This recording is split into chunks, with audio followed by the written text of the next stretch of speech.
People often say that being a father is one of life's greatest blessings. What they don't tell you is that sometimes it can also become one of its loneliest journeys. This is the story of a man named Daniel. Daniel was 45 years old, a husband, a father of four beautiful children. From the outside, he looked like any ordinary family man. He worked hard every day, paid the bills, fixed broken toys, stayed up late when his children were sick.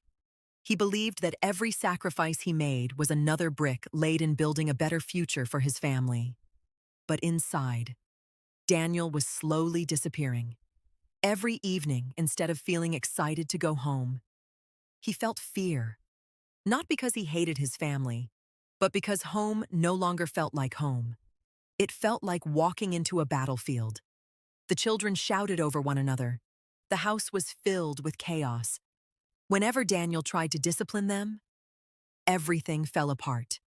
Please clean your room. No more screen time tonight. Apologize to your brother. Simple requests. Normal parenting. But before the children could even respond, his wife would interrupt. You're doing it wrong. That's too harsh. Stop talking to them like that. She corrected him. In front of the children, every single time. At first, Daniel stayed quiet. He didn't want to argue, especially not in front of the kids. But years passed, and something changed. The children learned that Dad's words didn't really matter. If they waited long enough, Mom would rescue them. Slowly. They stopped listening, stopped respecting him. Eventually, they stopped seeing him as someone whose voice mattered. Daniel wasn't trying to control his family. He simply wanted to be a father, to guide, to teach, to protect. But every attempt ended with him feeling smaller than before. One evening, after another exhausting argument, Daniel quietly asked his wife, I need your help. I don't know what I'm doing wrong. Her answer broke something inside him. You need to figure it out yourself. I shouldn't have to teach you how to parent. Those words echoed in his mind for months, maybe years. He began questioning everything. Maybe I'm not a good father. Maybe my family would be happier without me. Maybe they wouldn't even notice if I disappeared. Then his birthday was approaching. Most people look forward to birthdays. Daniel feared his. Because instead of celebrating another year of life, he wondered if it would be the day he finally gave up. Not because he wanted to die, but because he desperately wanted the pain to stop. Thankfully, before making a decision he could never take back, he shared his feelings, not with a therapist, not with his family, but with strangers online. Thousands of people read his story, and something incredible happened. For the first time in years, people listened.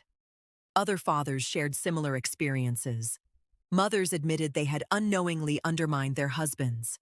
Family counselors explained that when parents constantly contradict each other in front of children, the children don't just lose respect for one parent, they lose trust in the family structure itself.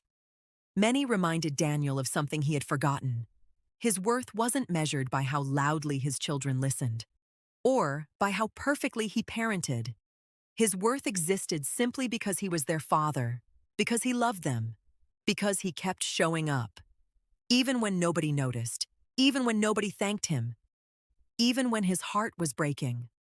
That conversation didn't magically fix his marriage. It didn't instantly solve years of hurt. But it did save one thing: hope. And sometimes, hope is enough to keep someone alive for one more day. One more conversation, one more chance. The lesson? If you're married, never undermine your spouse in front of your children. Disagree in private. Stand together in public. Children feel safest when they see their parents acting as one team. If you're a parent, remember that fathers need encouragement too. They may not always say it, but they carry silent burdens every single day. And if someone you love suddenly becomes quiet, withdrawn, or says they're tired of everything, don't assume they're simply having a bad day. Sometimes, the strongest people are carrying the heaviest pain. A kind word, a sincere thank you, or simply asking, "Are you okay?" might be enough to save a life. Because behind every smile, there may be a battle no one else can see, and no father, no mother, no husband, no wife should ever have to fight that battle alone.